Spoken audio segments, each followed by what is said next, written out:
परंपरा तो है,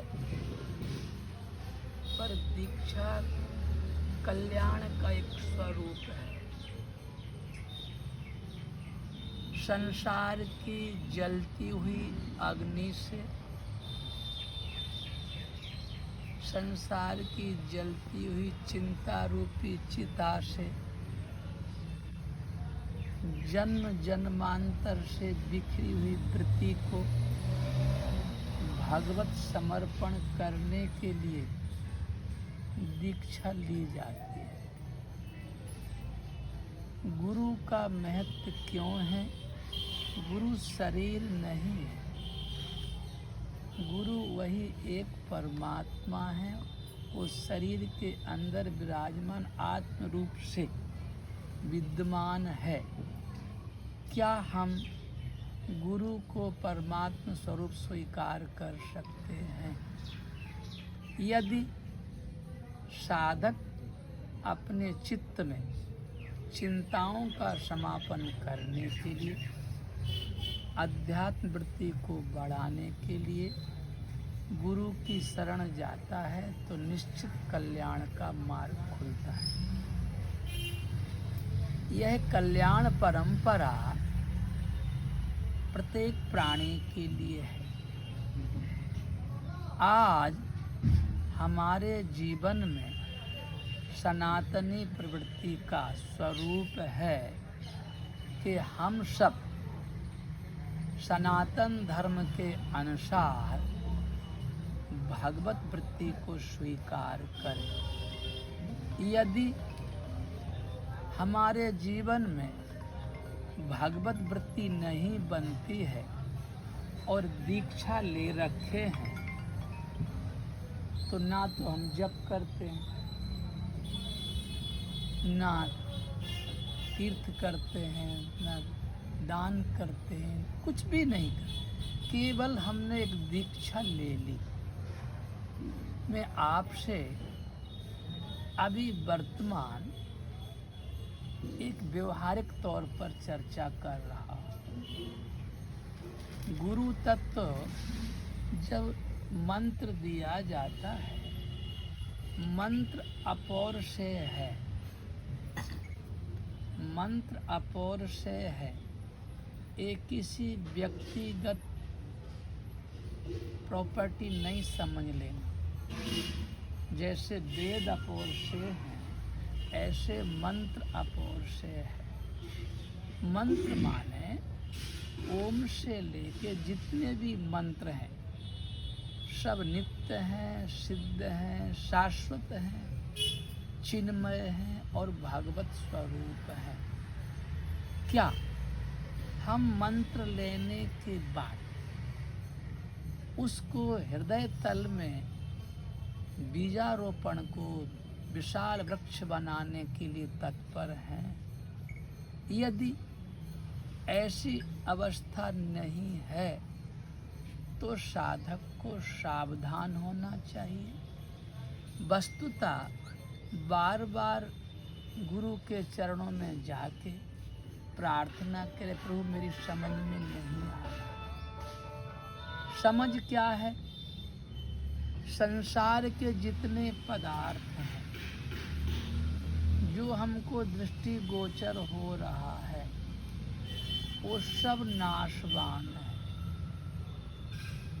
पर हमारी सहज आसक्ति जन्म जन्मांतर से काम में, क्रोध में, लोभ में, मोह में, मद में, मत्सर में, ईर्ष्या में, कपट में हम जुटे हुए हैं। इस प्रवृत्ति को बदलने के लिए दीक्षा है। अब एक लोभान्वित बात करता हूँ। जो आपको मंत्र दिया जा रहा है, यदि केवल अध्यात्म की प्राप्ति के लिए मंत्र चाहते हो तो निष्काम भाव से जप करना है। शाश्वत शांति मिले। यदि मंत्र को सकाम भाव से जप करना चाहते हो तो नित्य प्रति 60 माला करोगे तो संसार के ऐश्वर्य की प्राप्ति होगी। तथा कभी भी मंत्र जप स्वार्थ के लिए नहीं करना चाहिए। मंत्र जप किसी के अहित के लिए नहीं करना चाहिए, नहीं तो यह मंत्र अहित के लिए करने वालों का स्वतः बहुत बड़ा अहित तत्पर हो। बोल कौन सा? भागवत विस्मृति हो जाए। कर्ण को ज्ञान होने के बाद गुरुदेव ने कहा कि तुमने हमसे अपनी जातीयता को छिपाया, हमारे द्वारा दिया हुआ ज्ञान समय आने पर लोप हो जाए। अर्जुन का युद्ध स्थल में जब मौका आया तो कर्ण की सारी विद्या विस्मृत और मृत्यु होने। आपको बंधुओं इसलिए याद दिलाता हूं, अंतिम में विस्मृत नहीं होना है। अंतिम में विस्मृति के लिए आप कभी भूल नहीं करना। जितना आप चिंतन बढ़ाएंगे, जैसे आपको आ ई का चिंतन आपने बढ़ाया तो आज आप भुला सकते हैं क्या? भूल सकते हैं क्या? कभी कभी कोई प्रश्न कर सकता है कि महाराज कोमा में जाते तो भूल जाते, पर कोमा में जाने के बाद जब हम बाहर आते हैं डॉक्टरों के द्वारा तो हमको फिर वही स्मृति हो जाती। तो केवल वाणी से भूल जाते, पर अंदर विराजमान मनोवृत्ति से हम भूलते नहीं। जैसे हम लोग जन्म जन्मांतर की कामनाओं में विक्षिप्त हैं। काम को, क्रोध को, लोभ को, मोह को, रोने को, सोने को कोई सिखाता है किसी को क्या? ये हमारे जन्मांतर सहस्त्रेषु जन्म जन्मांतर की हमारे अंदर बैठी हुई वासना है, अभ्यस्त है। हमने बहुत जन्मों में यह अभ्यास किया है। यह अध्यात्म विद्या आप सबको शिष्य के रूप में स्वीकार करते हुए आप सब भगवत स्वरूप हैं। शिष्यत्व लोक के दिखावे में है। जो गुरु केवल शिष्य बनाता है स्वार्थ के लिए, अपनी परिकल्पना के लिए, अपने शरीर सुख के निहित के लिए, तो ना तो वह गुरु है और ना तो वह शिष्य है।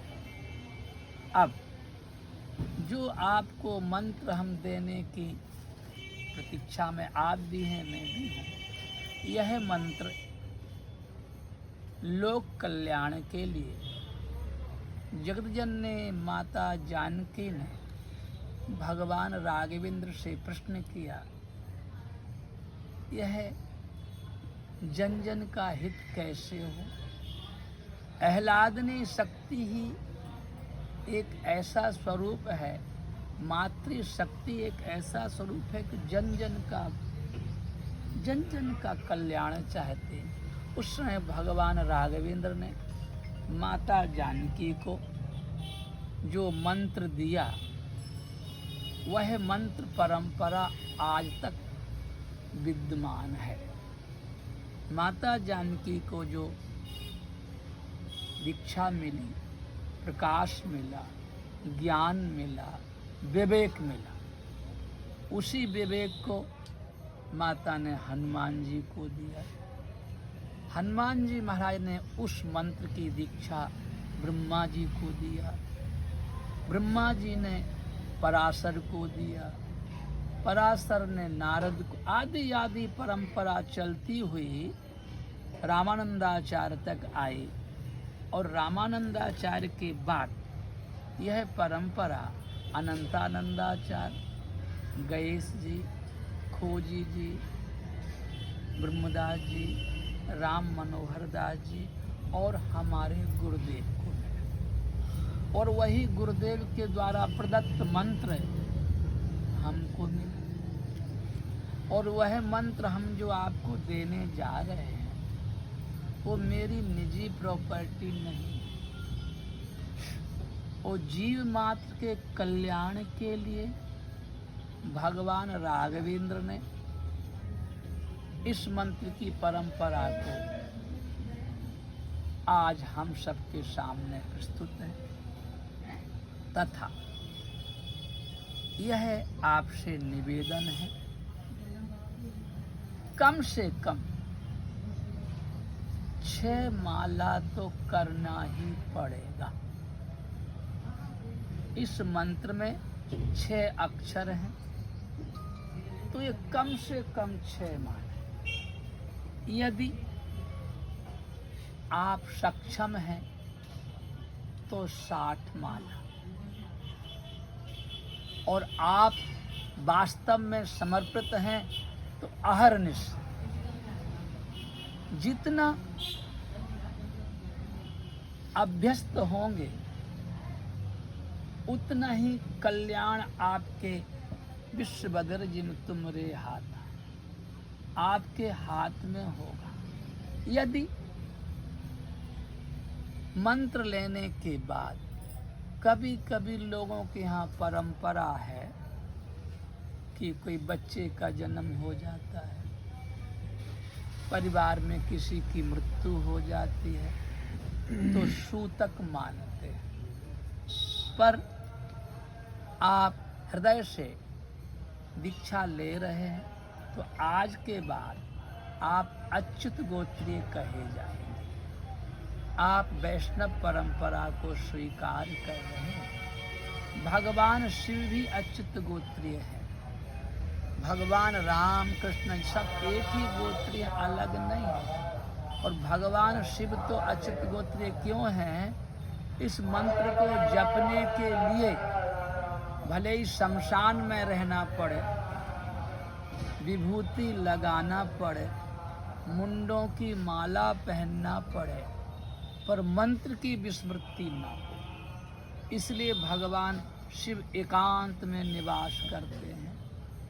तथा अब हम अपने संकल्प के लिए सावधान। अभी आपने जो संकल्प किया, भगवान गणेश साक्षी, माता गौरी साक्षी, अग्नि साक्षी, सूर्य नारायण साक्षी और भगवान शालिग्राम साक्षी, यह मंत्र परंपरा 5 के साक्षी में दी जा रही है। गुरु का परम कर्तव्य है कि शिष्य को शिष्य ही नहीं बनाना है, वस्तुतः उस तत्व को प्राप्त करके एक गुरु रूप में ही निहित करना है। आपने देखा होगा, एक बूंद पानी हो, एक लोटा पानी हो, गंगा की धारा हो, समुद्र में जाने के बाद वो समुद्र ही कहलाती है। यह मंत्र कर्ण रंध्र से हृदय तल में जाने के बाद आप उसी तत्व के अधिकारी हैं जिस तत्व को परमहंसों ने, नारद ने, सनकादिक ने, सिद्धादिकों ने, योगादिकों ने प्राप्त किया है। उसी तत्व को प्राप्त करने के आप सब भी अधिकारी हैं। अब आप जब भी भगवान के सामने नित्य प्रति प्रणाम करने जाएंगे तो पहली प्रणाम गुरु को, दूसरी प्रणाम आचार्य को और तीसरी प्रणाम भगवान को। 3 प्रणाम साष्टांग की जाती है। इसके बाद जैसे लेट जाते ना, तो भगवत स्वरूप में सारी सृष्टि को एक बार प्रणाम जरूर करना, जिससे आपके चित्त में दो ना रह जाए। क्रोध की द्वैत बुद्धि बिन, द्वैत की बिन अज्ञान, माया बस पर छिन्न जड़, जीव की ईश समान। यदि हम में द्वैत है, हम में क्रोध है, क्यों है कि हम में अविवेक है। हम और आप, मैं और मोर, ये चित्त में व्याप्त जब तक रहेगा तब तक मानो धुआं दिखाई देगा। और जब अग्नि के पास पहुंच जाते हैं तो फिर धुआं दिखाए। धुआं एक अनुमान होता है कि यहाँ हवन कुंड है, यज्ञ हो रहा है, दूर से धुआं दिख रहा है। बंधुओं, आपको मैं बहुत बहुत हृदय से सम्मान करते हुए स्वीकृति दे रहा हूँ, परंतु मेरी स्वीकृति को पंचदेव साक्षी के साथ आप स्वीकार कर रहे हैं। हमारा कोई भी स्वार्थ नहीं है, ना है, ना था, ना रहेगा। दीक्षा मंत्र स्वार्थ के लिए नहीं है। लोग जैसे मंत्र लेते ना, तो सबसे पहले कुछ दे करके, दक्षिणा दे करके गुरु को खुश कर, उस परंपरा को ईमानदारी से हम लोग वृक्ष के नीचे इसलिए स्वीकार करते हैं। मैं भी मकान में रहता हूँ, समाज में रहता हूँ, पर मेरे गुरुदेव ने मुझे वृक्ष के नीचे ही, वट वृक्ष के नीचे ही दीक्षा दी थी। संसार में आशा नहीं करना। आशा करने की इच्छा हो तो अपने राघव से, अपने माधव से, अपने गोविंद से ही करना। कुछ लोग, हमको थोड़ा पता है, कुछ हमसे दीक्षा लेने आते हैं तो थोड़ा स्वार्थवश आते हैं। उनको पता है गुरुजी यदि कृपा कर देंगे तो हमारी गरीबी मिट जाएगी। पर मैं आप सबको डंके की चोट पर कहता हूँ, संसार की गरीबी उतना अहित नहीं करती जितना मन की गरीबी अहित करती है। यदि मन में हमारी गरीबी है, मन में हमारा अज्ञान है, मन में हमारी मलिनता है, यह कलिकाल मलायतन मन कर देख विचार, श्री रघुनाथ नाम तज नायन आन आधार। यदि उस गरीबी से आपको मुक्ति चाहिए तो भगवत शरणापन्नता ही आवश्यक है। भगवान श्याम सुंदर भी सामने खड़े हैं और अर्जुन भी हैं, और 18 अध्याय सुनाने के बाद अंतिम समय भगवान ने कहा, अर्जुन महाराज समझ में नहीं आया। तो भगवान ने कहा, तमेव शरणम गच्छ सर्वभावेन भारता। उस परमात्मा की शरण जाओ। तो अर्जुन घबराया, कहाँ जाऊं?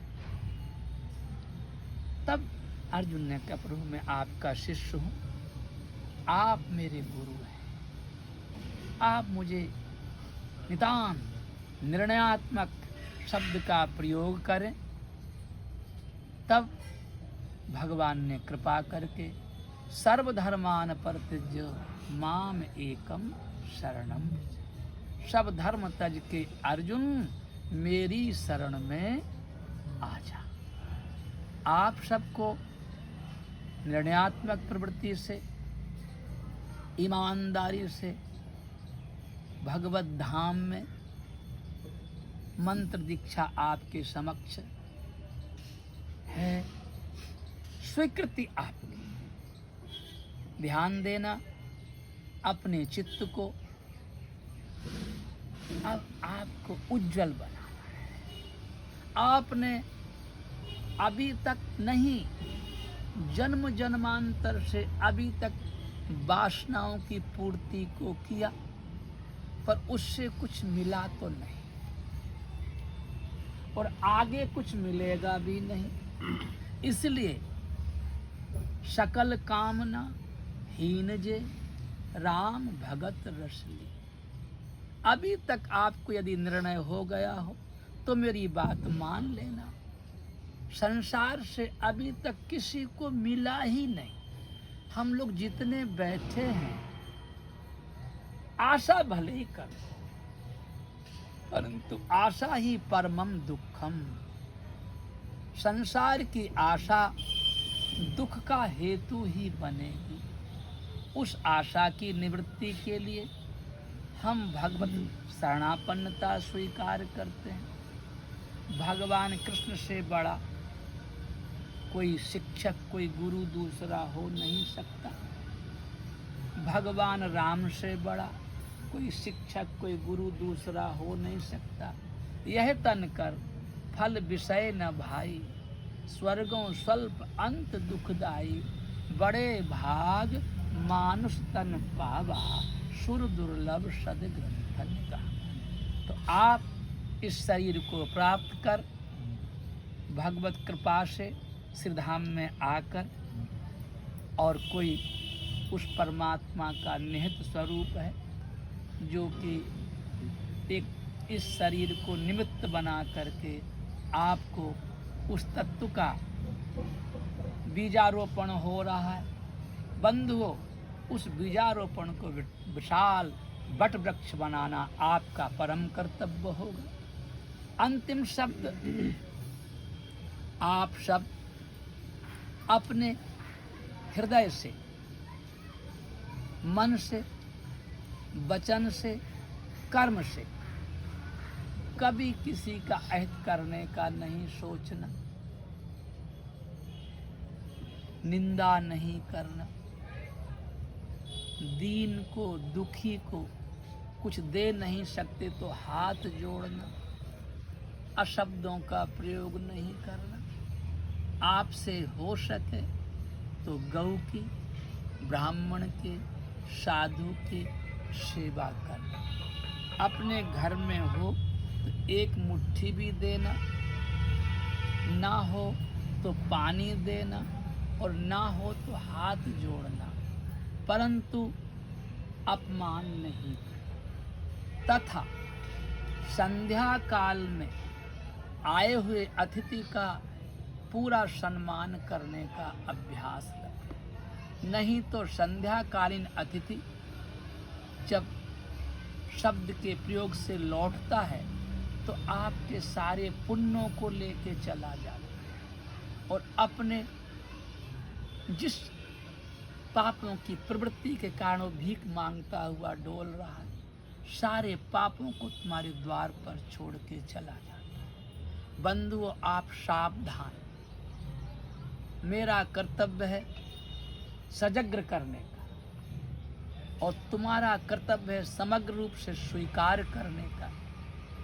अब मैं आपको मंत्र देने के लिए तत्पर हो रहा हूँ। आपको मैं नाम भी दूंगा, मंत्र भी। जब आप भगवान को प्रणाम करने जाएंगे तो अभी तक आपका जो नाम है कागजों में वो तो वही रहेगा, पर दीक्षा के बाद भगवत शरणागति के लिए जब हम भगवान के यहाँ जाते हैं तो गुरुदेव के द्वारा प्रदत्त ये नाम आपकी साष्टांग प्रणाम करना है। तो क्यों? पंचदेव साक्षी, ब्राह्मण साक्षी है, तो भगवान भी आपके उस प्रणाम को स्वीकार करते हैं। अब मैं आपको मंत्र सुनाने जा रहा हूँ। आप एक एक करके इधर आते जाएंगे, आपको सुनाते जाएंगे। इस मंत्र को अभी सुनते आप बंद नहीं करना। यदि आपको कभी मन में कुछ शंका हो, डाउट हो तो दोबारा पूछ लें, पर मंत्र को पूर्ण रूप से जप करना चाहिए। मेरी बात सबकी समझ में आई होगी। मैं आप सबके हृदय के कल्याण के लिए जन्मांतर के कल्याण के लिए, प्रवृत्ति के परिवर्तन के लिए हम और आप एक संयोग से साथ हुए हैं। गुरु वह परमात्मा है, वही अनंत रूप रूपाय विष्णुवे पर विष्णुवे के रूप में व्याप्त है। केवल ये ध्यान देना, ये शरीर जाता है और कोई रोता है तो अभी उसका अज्ञान का निवृत्तिकरण हुआ नहीं। क्यों? शरीर प्रकृति का स्वरूप है, ये जाता ही है और हमारी आसक्ति है तो हम रोते ही। तो उस आसक्ति की मुक्ति के लिए यह दीक्षा तत्व आपके सामने समक्ष है। जय श्री राम। जय श्री राम। वो कूलर चला दीजिए ना थोड़ा। अब कूलर चला दो। बटन दबा दो दोनों।